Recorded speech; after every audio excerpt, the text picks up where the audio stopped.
The soft glow of city lights streamed through the gaps between the blinds, casting elongated bars of luminescence across the hardwood floor of Sarah's new apartment. It was a cozy space on the 5th floor of a vintage brick building, situated in a vibrant part of the city that was always alive with activity. New beginnings in new places always held a tinge of excitement mixed with trepidation, and Sarah's move to this sprawling metropolis was no exception. Sarah, with her ash-blonde hair and sharp blue eyes, was a 28-year-old journalist.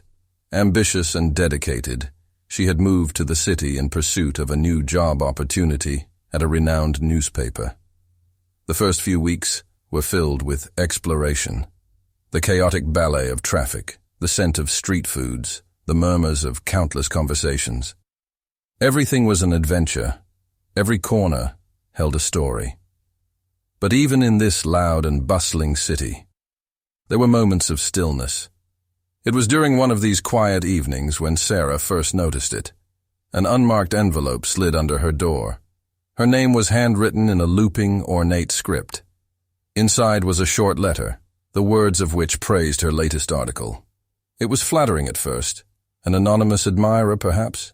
However, the subsequent letters that arrived, always mysteriously appearing at her doorstep, began taking on an unsettling tone. The admiration seemed to twist into an obsession. The most chilling moment was when Sarah found a bundle of Polaroid photographs, each capturing candid moments of her childhood. She saw herself playing in her childhood home's backyard, on a swing set she had long forgotten, and at her 10th birthday party. These weren't memories she had shared publicly, and most certainly not photographs she had seen before.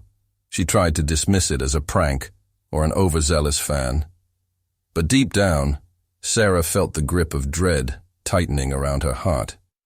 How could someone know so much about her? Why would they send her these pictures?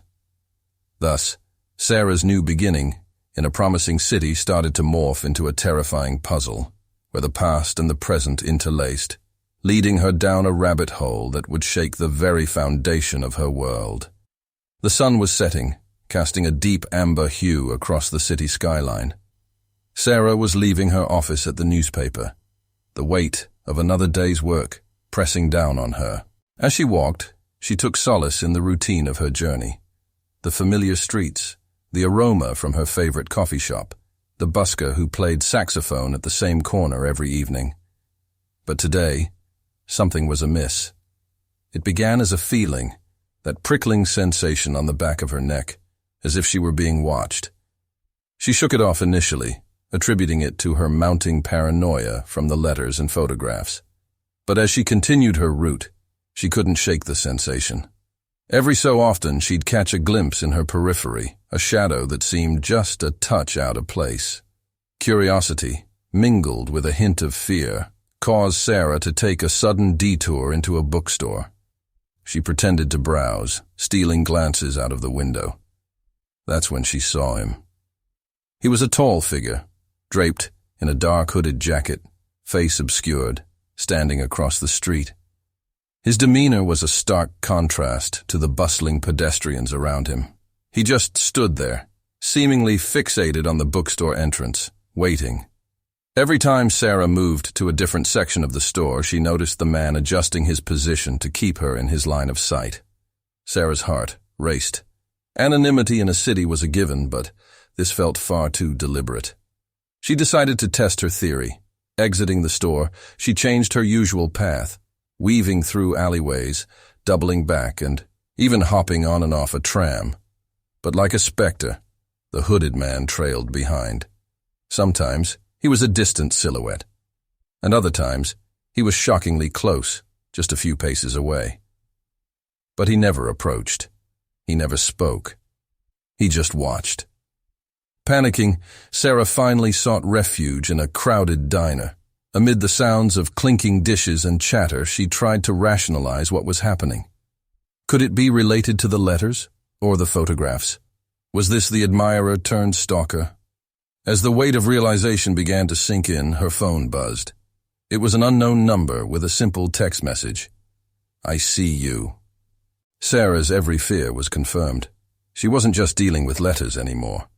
Now, there was a physical presence, a real threat, and it was drawing closer.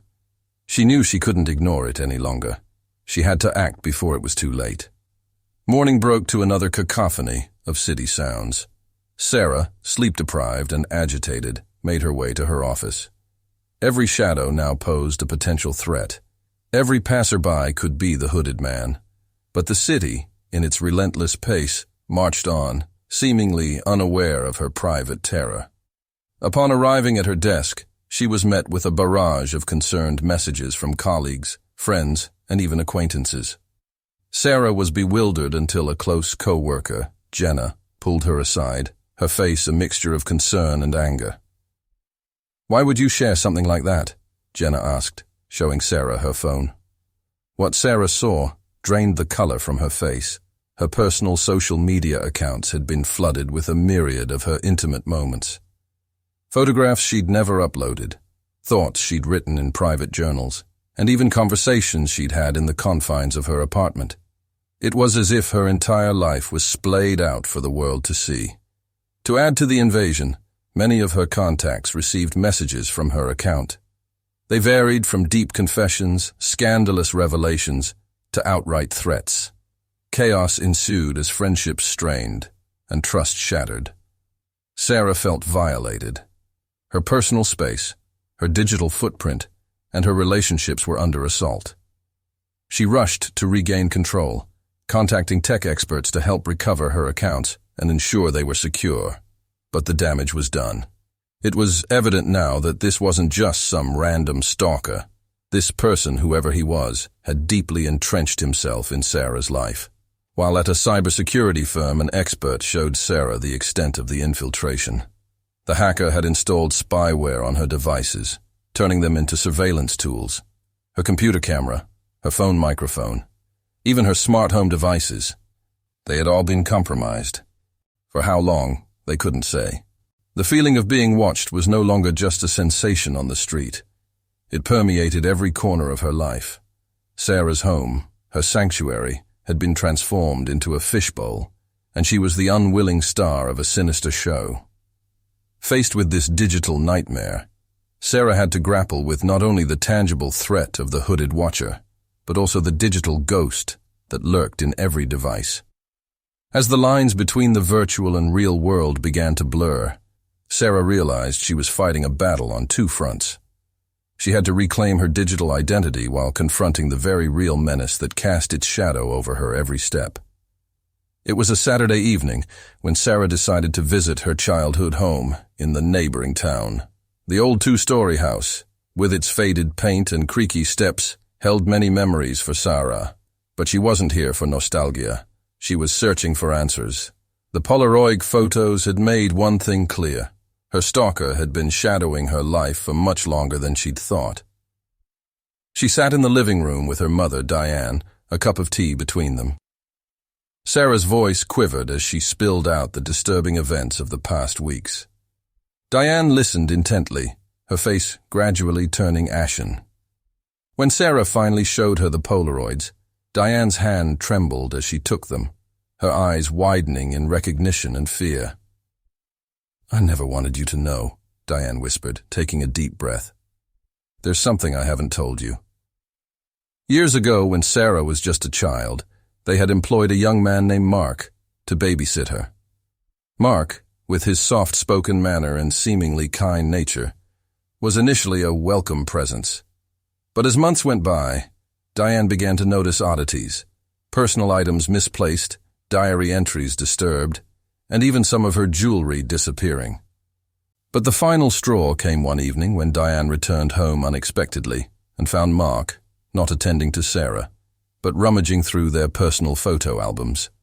Confronted and unable to give a satisfactory reason, Mark was fired on the spot. He left, but not before hissing a promise to Diane that he'd always watch over Sarah. The subsequent weeks were tense, with the family occasionally noticing Mark at a distance, lurking in shadows or behind trees. Diane sought the police's help, but with little evidence and Mark's clean record, they could do little but offer reassurance. As months turned to years, the sightings of Mark dwindled, and the memory of his obsession faded into obscurity. But now, as mother and daughter sat side by side, the weight of their shared history pressed down on them. Sarah felt a new kind of fear, one that stemmed from the realization that her stalker was not just a recent threat, but a ghost from her past, who had silently haunted her steps, biding his time. Diane, grappling with guilt for not sharing this earlier, decided they had to take action. Together, they began piecing together any information they could find about Mark. As the night deepened, their quest for answers became a shared mission to confront the echoes of the past and protect Sarah's future. Sarah's apartment felt different now. Each corner, once filled with memories of gatherings and laughter, felt tainted. As she entered, there was a fresh envelope waiting for her, a grim reminder of her ongoing ordeal. Hesitating for a moment, Sarah opened it to find a single, ominous line. "You can't escape your past." Determined to get ahead of her pursuer, Sarah decided to involve the police formally. Detective Lucas Mitchell, a seasoned officer with a steely gaze and a reputation for solving challenging cases, took on her case. Lucas and his team scoured Sarah's apartment. They dusted for fingerprints, analyzed the mysterious letters, and looked into any forensic leads that could be extracted from the Polaroids. The meticulous process was invasive, but Sarah bore it all, desperate for a resolution. Days turned into restless nights as the investigation proceeded. Finally, a breakthrough came. Fingerprints on one of the envelopes matched those in an old police database. They belonged to Mark. But while this confirmed Sarah's suspicions, it wasn't enough. There was no direct evidence linking him to the stalking, the hacking, or any intention of harm.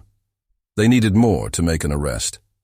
To complicate matters, Mark's background check presented a perplexing image. After being fired as Sarah's babysitter, he'd seemingly turned his life around. He had earned degrees in psychology and cybersecurity, volunteered at shelters, and even wrote articles on personal reformation and the importance of second chances. On paper, Mark was a model citizen. Detective Mitchell, however, wasn't easily convinced. Leveraging his contacts, he discovered whispers of Mark's darker undertakings, hacking for hire services on the deep web, anonymous forum posts detailing obsessive behaviors, and encrypted files that hinted at surveillance tactics. But all this was circumstantial. To link Mark directly to Sarah's stalking, they needed concrete evidence. As the police continued their investigation, Sarah's life turned into a whirlwind of interviews, statements, and recollections. She was asked to detail her interactions with Mark, provide any potential witnesses, and recount any possible provocations. The process was exhausting, and the weight of scrutiny sometimes felt as oppressive as the stalking itself. The community began to buzz with whispers. Some showed sympathy, while others questioned the legitimacy of Sarah's claims, especially given Mark's public image. The division was palpable, adding another layer of complexity to her ordeal. To provide some form of protection, Detective Mitchell suggested a covert police detail to monitor Sarah. She hesitated initially, a clash of pride and fear within her, but she eventually declined. Sarah was determined to face her tormentor on her terms. But as the evidence mounted, so did the tension. Sarah could feel the net tightening around Mark, and she sensed that a confrontation was looming. The game of cat and mouse was far from over, and the stakes had never been higher. The city, with its towering skyscrapers and neon billboards, was drenched in the silver glow of a full moon. Sarah, having left her friend's dinner party, decided to walk a part of the way home, hoping the night air would ease her turbulent thoughts. She had deliberately chosen a well-lit route, avoiding the shadowed alleyways that seemed more sinister now than ever before. But, as fate would have it, as she turned a corner onto a quieter street, a familiar silhouette emerged from the shadows. Mark, looking older and more gaunt than she remembered, stood a few meters ahead of her. His eyes, cold and unyielding, locked onto hers. The city's nocturnal sounds seemed to fade, replaced by the deafening thump of Sarah's heartbeat. Mark's voice broke the silence, a dark chuckle that sent shivers down Sarah's spine. "Did you really think the police would protect you?" he sneered, taking slow, deliberate steps towards her. Sarah's initial instinct was to run, but something inside her resisted. She had been on the defensive for far too long. "Why, Mark?" she demanded, her voice more assertive than she felt. "Why have you done all of this?" He paused, and for a brief moment, the facade of menace faltered. "You were always the one who got away," he whispered, his voice tinged with pain and madness. "I was meant to protect you, care for you. But then you left. They took you away from me, and I couldn't let go." Sarah tried to process his twisted confession, realizing that, in his mind, he genuinely believed he was safeguarding her. But she also recognized that his obsession had grown into something dark and uncontrollable. "Mark," she began softly, "you need help." Mark's face contorted in rage. "I'm the one who needs help?" "No, Sarah. It's this world that's wrong. People like you who can't see the purity of my intentions." The distance between them closed, tension palpable in the air. But as Mark reached out, a sudden, blinding light illuminated the scene. The sharp blare of police sirens shattered the night stillness. Detective Mitchell, having secretly kept an eye on Sarah, rushed forward with a team of officers. Mark, caught in the act, was quickly subdued. The menace that had stalked Sarah's every step was finally in chains, his shadowy game brought to a jarring halt. Sarah, shaking and overwhelmed, was enveloped in the protective embrace of Detective Mitchell. The nightmare, it seemed, was drawing to a close. But as she looked at Mark being escorted away, his gaze never leaving hers, she wondered if the echoes of the past would ever truly be silenced. The colossal stone edifice of the courthouse loomed over the city's center. Its age-old architecture, an emblem of justice, stood in stark contrast to the modern buildings surrounding it. The case had garnered significant media attention, and as the trial date approached, a flurry of reporters and curious onlookers flocked to the venue, hungry for every detail. Inside, the grand courtroom was packed. Sarah sat on one side, surrounded by a few close friends, including Jenna and her mother, Diane. Opposite her, separated by a chasm of tension, Mark sat, his demeanor an odd mix of defiance and resignation. The prosecution presented a strong case, leveraging the mountain of evidence Detective Mitchell and his team had compiled. Witnesses took the stand, sharing their accounts of Sarah's distress, the eerie occurrences, and the disturbing online revelations. Forensic experts corroborated the digital invasions, tying them back to Mark's devices. But it was Sarah's testimony that held the courtroom in rapt attention. As she recounted the torment of the past months, the gallery sat in silence, hanging on every word. The emotional toll was palpable, but Sarah's resilience shone through, a beacon of hope for all who had faced similar adversity. Mark's defense, on the other hand, sought to paint a different picture. They delved deep into his troubled past, revealing a history of abandonment and emotional trauma. Expert witnesses testified about Mark's psychological disorders, suggesting that his actions, while extreme, were a manifestation of untreated mental illnesses and an obsession rooted in childhood trauma. While this defense elicited sympathy from some for others, it was a grim reminder that the line between victim and perpetrator can often be blurry. However, the defense's strategy seemed clear. They were pushing for a verdict of not guilty by reason of insanity. As the trial reached its climax, Mark was given the chance to speak. With the courtroom's eyes fixed on him, he delivered a harrowing monologue. He spoke of his love for Sarah, how in his twisted worldview, he believed he was her guardian angel, protecting her from unseen threats. He expressed regret, not for his actions, but for the world's inability to understand their depth. Sarah, while horrified by the extent of Mark's delusion, felt a surge of pity. The broken man before her was as much a victim of his mind's machinations as she was of his actions. The trial concluded, and the jury retreated for deliberations. The wait was agonizing. Every minute felt like an eternity, and the courtroom buzzed with anxious energy. Finally, after what felt like days, a verdict was reached. Mark was found guilty on multiple counts, but was deemed mentally unfit for prison. Instead, he was to be institutionalized, ensuring he received the psychiatric care he so desperately needed. While justice had been served for Sarah, the trial's conclusion wasn't an ending, but rather the beginning of her journey to heal and rebuild. She recognized that the echoes of her ordeal would linger, but she was determined to find her voice again, transforming her trauma into a clarion call for understanding, empathy, and change. 6 months had passed since the trial's conclusion. Autumn leaves painted the city in hues of gold and crimson, symbolizing nature's process of letting go and preparing for renewal. In many ways, the changing seasons mirrored Sarah's own journey. The once vibrant social butterfly had understandably withdrawn into a cocoon of self-reflection and solitude.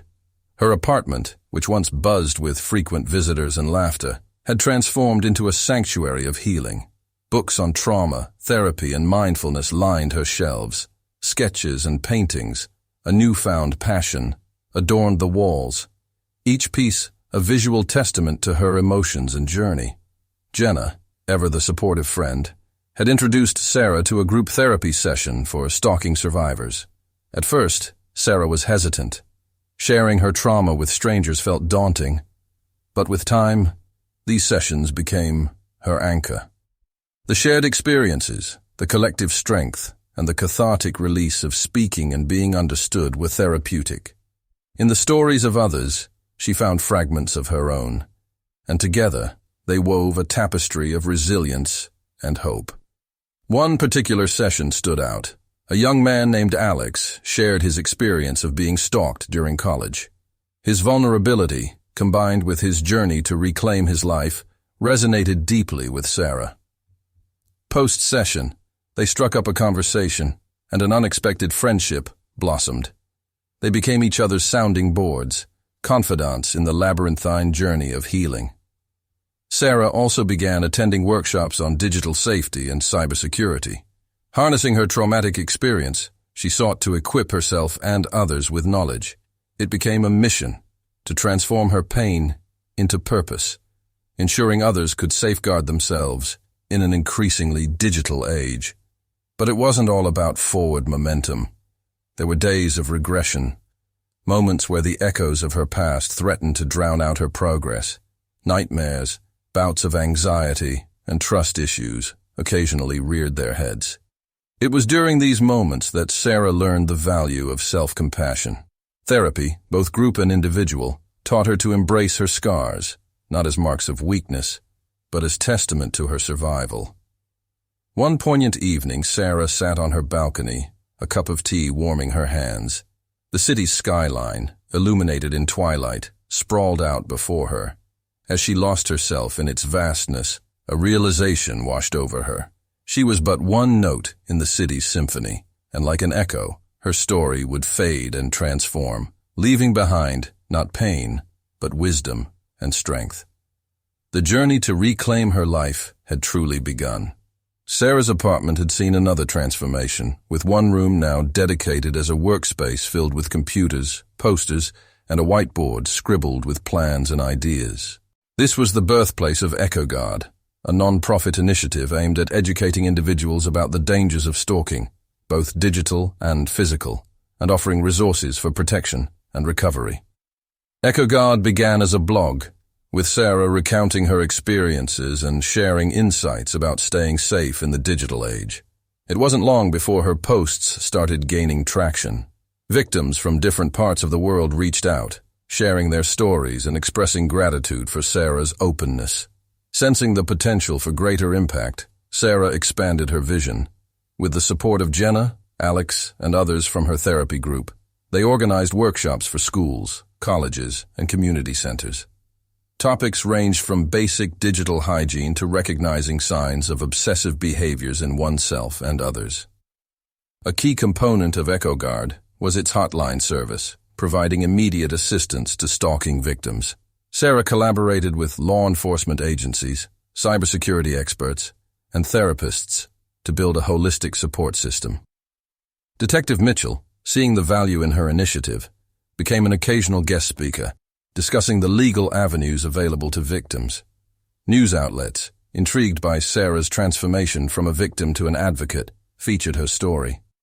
A particularly touching moment was her appearance on a national talk show, where she not only discussed Echo Guard, but also highlighted the importance of mental health support for both victims and perpetrators. Her empathetic stance towards Mark, urging society to view him not just as a criminal, but as a person in need of help, stirred debates, but also fostered a broader conversation about mental health. Amidst all this, Sarah's personal journey continued. Alongside her work with Echo Guard, she often found solace in art. One particular piece, a large canvas painting titled Echoes, depicted a shadowy alleyway gradually giving way to a radiant dawn. This piece was exhibited in a local art gallery, symbolizing her journey from darkness to light. However, success didn't mean the absence of challenges. Sarah often grappled with the weight of responsibility. Every call on the hotline, every message from a desperate soul, was a stark reminder of the pervasive threat of stalking. But it was also a reminder of the difference one person could make. Through Echo Guard, Sarah wasn't just echoing her past, but amplifying a message of hope, resilience, and empowerment for the future. The following year brought new challenges and triumphs. Echo Guard expanded its reach, partnering with tech giants to develop digital safety curriculums for young internet users. Sarah's brainchild was no longer a small initiative. It had transformed into a global movement. Sarah's dedication to Echo Guard was unwavering, but she was learning the importance of balance. It was essential to find moments of personal peace amid the whirlwind of advocacy. One such escape was her art, and another, surprisingly, was Alex. Their friendship, forged in the fires of shared trauma, had blossomed into something deeper. They found in each other a mutual understanding that went beyond words. Their shared experiences and dedication to Echo Guard made their bond stronger. But they also discovered joy in exploring the world outside their trauma. They took weekend trips, exploring nature trails, and even attending dance classes, finding laughter and love in shared moments. On a personal front, Sarah decided to visit Mark.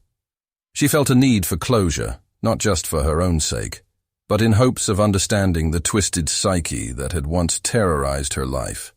Their meeting, in the sterile environment of the mental institution, was both heart-wrenching and enlightening.